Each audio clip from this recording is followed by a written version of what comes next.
اتتہمونی فقال الواقع الانبیاء یتہمون فکیف انت، انبیاء پر تہمتیں لگیں تو آپ کی کیا حیثیت ہے؟ آگے فقال شیخنا، قاضی ایاز کہتے ہیں پر ہمارے شیخ نے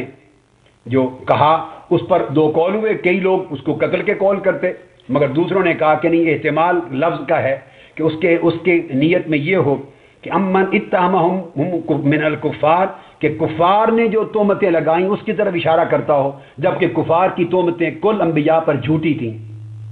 کفار کی تہمتیں جھوٹی تھیں انبیاء پر، تو ممکن ہے اس کا اشارہ ان جھوٹی تہمتوں کی طرف ہو جو کفار لگایا کرتے تھے، اور اسی کا احتمال غالب ہے، لہذا اس پر کفر کا قول نہیں ہوگا، نہ قتل کیا جائے گا۔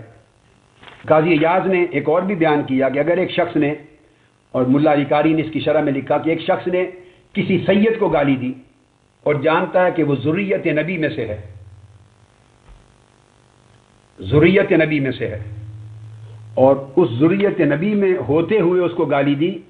اور قال رجل من ذریت نبی قولا قبیحا فی آبائہ، اس کو گالی دی اور کہا کہ تمہارے آباء و اجداد کا ایسا ہو، جانتے ہوئے کہ یہ سید النسب سید ہے، ذریت نبی میں سے ہے،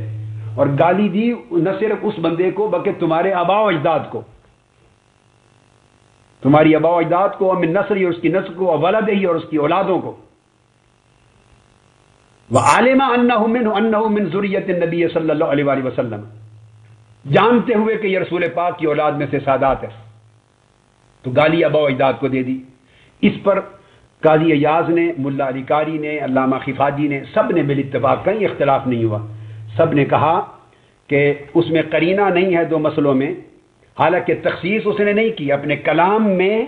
تخصیص نہیں کی کہ آبا سے مراد وہ کن کو لے رہا ہے کن کو نہیں لے رہا،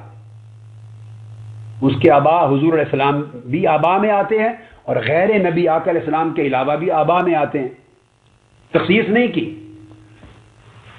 مگر وہ کہتے ہیں کہ چونکہ تخصیص نہیں ہے اس وجہ سے پھر اس کو بھی کلام محتمل میں شامل کیا، احتمال کیا جائے گا، ممکن ہے اس کے ارادے میں آقا علیہ السلام کا اخراج ہو، اور باقی لوگ وہ بشک اسی ذریت نبی میں سے جو جس قسم کے لوگوں کو برا بھلا کہنا چاہتا ہے اس سے مراد وہ لوگ ہوں، اور آقا علیہ السلام اس سے مراد نہ ہو معاذ اللہ، یعنی وہ ارادہ اس سے پوچھا جائے تم نے ہاشمیوں کو گالی دی ہے، سادات کو گالی دی ہے، لعن اللہ بنی ہاشم کہا اس نے، یہ بھی ایک کلام ہے، ایک اور اس نے کہا لعن اللہ بنی ہاشم، کہ بنو ہاشم پر اللہ کی لعنت، اس نے یہ کہہ دیا۔ اب اس کو قاضی ایاز نے، ملا علی قاری اور علامہ خفاجی نے بیان کیا کہ اب بنو ہاشم میں آقا علیہ السلام میں کون جانتا ہے، اتنا شک کرتا ہے بنو ہاشم ہونے میں، آقا بنو ہاشم ہے،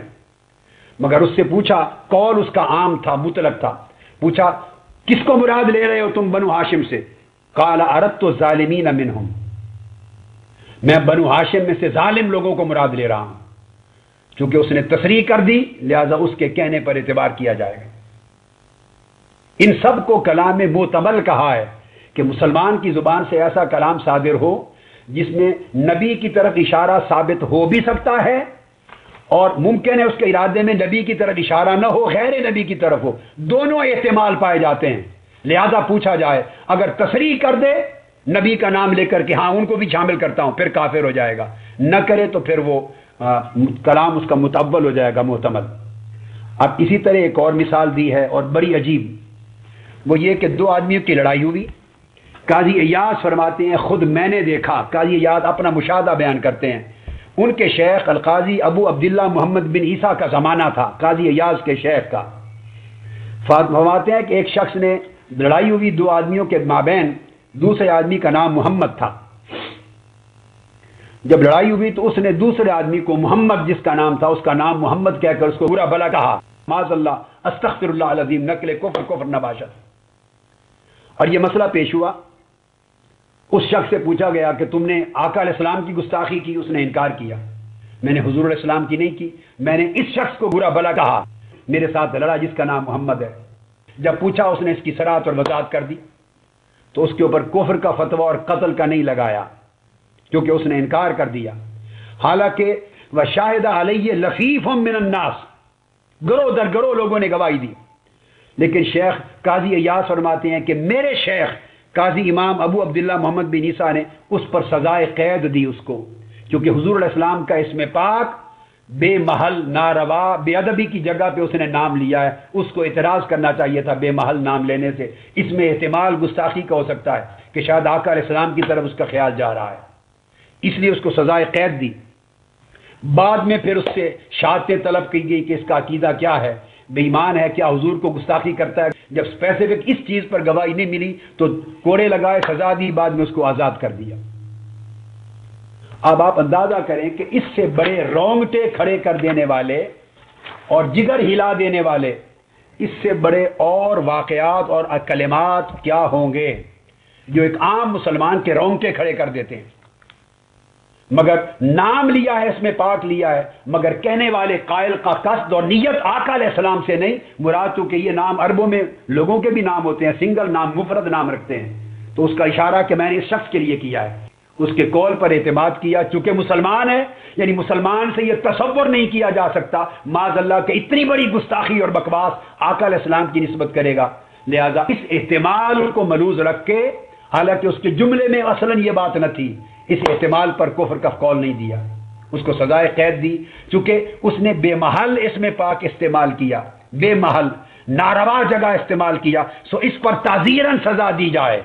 کہ اس سے گستاخی کا راستہ نکلتا ہے، جسارت کا راستہ نکلتا ہے، بے ادبی کے راستے کھلتے ہیں، لہذا بے ادبی کا راستہ بھی اگر کھلتا ہو تو تعزیر کی جائے، سزا دی جائے، قید دی جائے، کوڑے مارے جائیں، تاکہ بے ادبی کی جسارت کے راستے بھی نہ کھلیں۔ مگر جہاں احتمال پیدا ہو جائے اس شخص پر قول کفر نہیں کر سکتے اور اس کو واجب القتل نہیں قرار دے سکتے۔ اب جب یہ آپ نے سارے اقوال سن لیے، اب فقہائے احناف کے اقوال بھی سن لیں اس پر۔ اب ائمہ فقہ جو ہمارے فقہائے احناف ہیں ان کے اقوال بھی ہیں، انہوں نے بھی چند ایک مثالیں دی ہیں کتب فقہ حنفی سے، وہ بھی بڑی اہم ہے، چند ایک سن لیجئے۔ یہ کتاب الاشباہ والنظائر میرے سامنے ہے، امام ابو نجیم الحنفی جو بحر الرائق والے ہیں، صاحب بحر الرائق، کنز الدقائق کی جو شرح ہے۔ اب انہوں نے چند اور مختلف قسموں کی مثالیں دی ہیں، چند صرف نمونے سمجھتے چلے آئیے۔ امام ابن نجیم الاشباہ والنظائر صفحہ 191، یہ کلمات کفریہ کی مثال دیتے ہوئے، کلمات کفریہ کیا ہوتے ہیں اور کن سے کفر ثابت نہیں ہوتا۔ وہ فرماتے ہیں اگر ایک شخص نے کہا میں فرعون ہوں اور ایک نے کہا میں ابلیس ہوں، خود کہا میں ابلیس ہوں اور میں فرعون ہوں، تو ہمارے ائمہ قاضی خان، امام ابن نجیم، ہمارے ائمہ احناف کہتے ہیں لا یکفر بقول انا فرعون و انا ابلیس، میں ابلیس ہوں، میں فرعون ہوں، یہ کہہ کر بھی وہ کافر نہیں ہوتا۔ کیوں؟ آگے کہتے ہیں الا اذا قال اعتقادی کا اعتقاد فرعون، جب تک یہ لفظ نہ بولے کہ میرا عقیدہ وہی ہے جو فرعون کا عقیدہ تھا۔ تو ان دو میں فرق کیا انہوں نے، اگر کہے کہ میرا عقیدہ وہی ہے جو فرعون کا عقیدہ تھا تو کافر ہو جائے گا، اور اگر یہ لفظ نہ بولے، محض کہے کہ میں فرعون ہوں اور میں ابلیس ہوں، تو کافر نہیں ہوگا۔ اب دیکھیے کہ ایک لفظ کے فرق کے ساتھ کفر اور عدم کفر کا فرق آ گیا۔ اسی طرح وہ کہتے ہیں اور اقوال ہیں، جیسے میں نے کہا تھا کہ اگر اس نے قرآن مجید کو اپنے پاؤں کے نیچے رکھ دیا ایک شخص نے، معاذ اللہ استغفر اللہ، تو کہتے ہیں جائزہ لیا جائے گا کرینہ کا کہ اس نے استخفاف، حقارت، تضحیک اور تنقیص کے لیے رکھا تو کافر ہو جائے گا، اگر اس کی نیت میں استخفاف اور تحقیر نہیں ہے تو کافر نہیں ہوگا۔ یہ دونوں یکفر بوضع رجلہ علی المصحف مستخفا بہ والا فلا، اگر استخفاف اور استحقار، تنقیص اور گستاخی کی نیت سے اپنا پاؤں قرآن پر رکھ دے معاذ اللہ تو